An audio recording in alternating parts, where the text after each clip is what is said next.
کیونکہ امی عائشہ صدیقہ رضی اللہ تعالیٰ عنہ سے مروی فرماتی ہیں کہ ایک موقع پر اللہ کے رسول صلی اللہ علیہ وسلم نے مجھ سے کہا عائشہ کسی کو بلاؤ. عام طور سے اللہ کے رسول صلی اللہ علیہ وسلم جب یہ کہتے تھے نا کہ کسی کو بلاؤ تو امی عائشہ فرماتی ہیں کسی کو بلاؤ کا مطلب یہ ہوتا تھا میرے والد ابو بکر کو بلاؤ. تو اس وقت بھی اللہ کے رسول نے کہا کسی کو بلاؤ. تو میں نے پوچھا یا رسول اللہ ابو بکر کو بلاؤں میرے والد کو بلاؤں؟ تو آپ نے منع فرما دیا. تو پھر میں نے پوچھا کہ یا رسول اللہ عمر کو بلاؤں؟ تو آپ نے اس پر بھی منع فرما دیا. تو پھر آپ نے فرمایا امی عائشہ کہتی ہے میں نے کہا کہ یا رسول اللہ عثمان کو بلاؤں؟ تو نبی کریم صلی اللہ علیہ وسلم نے فرمایا کہ ہاں عثمان کو بلاؤ. تو عثمان کو بلوایا کسی خادم کے ذریعے سے کسی کے ذریعے سے. کہتی ہے کہ وہ جب آئے تو میں پردے کے پیچھے چلی گئی. ایک ہی کمرہ تھا, کوئی غیر محرم آتا تھا تو امی عائشہ پیچھے حجرے کے کمرے میں جو ہے وہ چادر کے پیچھے چلی جاتی تھی. کہتی ہے کہ میں نے اس دن سوچا کہ کون سی ایسی بات ہے جو میرے والد سے اور عمر سے بھی نہیں کر رہا ہے, ان سے کر رہا ہے, لاؤ میں سنوں. تو کہتی ہیں کہ میں نے جب سنا کان لگا کر کے تو نبی کریم صلی اللہ علیہ وسلم عثمان سے کہہ رہے تھے کہ عثمان اللہ تبارک و تعالیٰ میرے بعد تجھے کرتا پہنائے گا اور لوگ تجھ سے وہ کرتا اتارنے کی کوشش کریں گے تو وہ کرتا مت اتارنا یہاں تک کہ تم اس سے آ کے مل لینا. اور اس کے بعد نبی کریم صلی اللہ علیہ وسلم نے فرمایا کہ عثمان وہ لوگ تجھے میرے برابر میں دفن بھی نہیں ہونے دیں گے. کہتی ہے کہ اس پر حضرت عثمان غنی رضی اللہ تعالیٰ رو پڑے کہ یا رسول اللہ یہ مجھے آپ کے برابر میں بھی دفن نہیں ہونے دیں گے کہ نہیں عثمان یہ تجھے میرے پاس بھی دفن نہیں ہونے دیں گے. لیکن جب اللہ کے رسول صلی اللہ علیہ وسلم نے محسوس کیا کہ عثمان رو رہے ہیں, ان کا دل غم مغموم ہو گیا, تو اس پر اللہ کے رسول صلی اللہ علیہ وسلم نے فرمایا عثمان مبارک ہو تیرے لیے, خوشخبری ہو تیرے لیے کہ جہاں پر تو دفن ہوگا وہاں سے لے کے مجھ تک بیچ میں جتنے لوگ ہوں گے اللہ تبارک و تعالیٰ سب کی بخشش کر دیں گے. یہ عثمان غنی رضی اللہ تعالیٰ عنہ کی ایک اور فضیلت ہے.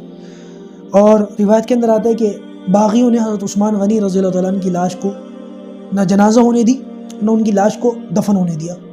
3 دن تک ان کی لاش ایسی ہی پڑی رہی. ابو سفیان کی بیٹی ہے ام حبیبہ رضی اللہ تعالیٰ عنہا اور نبی کریم صلی اللہ علیہ وسلم کی زوجہ مطہرہ ہے. ان کو غیرت آ گئی اور انہوں نے پھر یہ اعلان کر دیا کہ 3 دن ہو گئے ان کی لاش ایسے ہی پڑی ہوئی ہے.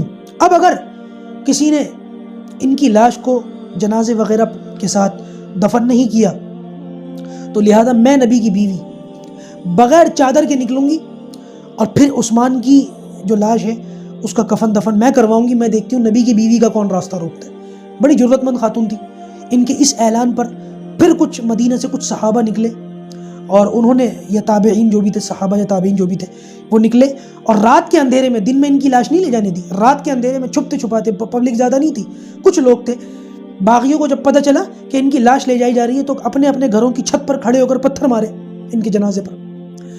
اور بقی کے اندر بھی دفن نہیں ہونے دیا. بقی جو ایک باؤنڈری ہوتی ہے نا, ایک دیوار ہوتی ہے, حدود ہوتی ہے کہ اس دیوار کے باہر یہ سڑک آ گئی اور یہ باہر اندر بقی ہے. تو اس زمانے میں جو باہر سڑک تھی اور بقی کی دیوار کے اندر جنت البقی ہے اور دیوار کی اس طرف سڑک ہے, تو کہتے ہیں سڑک کے جو فٹ پاتھ تھا وہاں پر لوگ پیدل چلتے تھے, اس جگہ حضرت عثمان غنی رضی اللہ تعالیٰ عنہ کی جو ہے وہ میت کو دفن کیا گیا. باغیوں نے اندر بھی دفن نہیں ہونے دیا.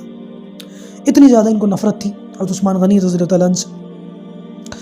بلکہ آج تو حالت یہ ہے کہ آپ جغرافی اعتبار سے دیکھا جائے تو جنت البقی بڑھتے بڑھتے اتنا بڑھ گیا ہے کہ حضرت عثمان غنی رضی اللہ تعالیٰ عنہ کی جو قبر ہے وہ آج جنت البقی کے بالکل بیچ میں ہے.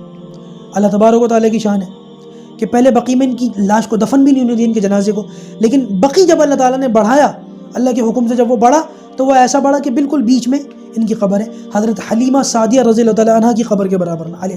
حضرت حلیمہ کون ہے؟ نبی کریم صلی اللہ علیہ وسلم کی دایا, جن کا اللہ کے رسول نے دودھ پیا بچپن میں. بلکہ سعودی گورنمنٹ نے بہت سارے صحابہ کرام کی قبروں کو ختم کر دیا. اب تو صرف تھوڑے موڑے نشان باقی ہیں, لیکن عثمان غنی رضی اللہ تعالیٰ عنہ وہ صحابی ہیں کہ جن کی قبر پورے نشانات کے ساتھ آج بھی باقی.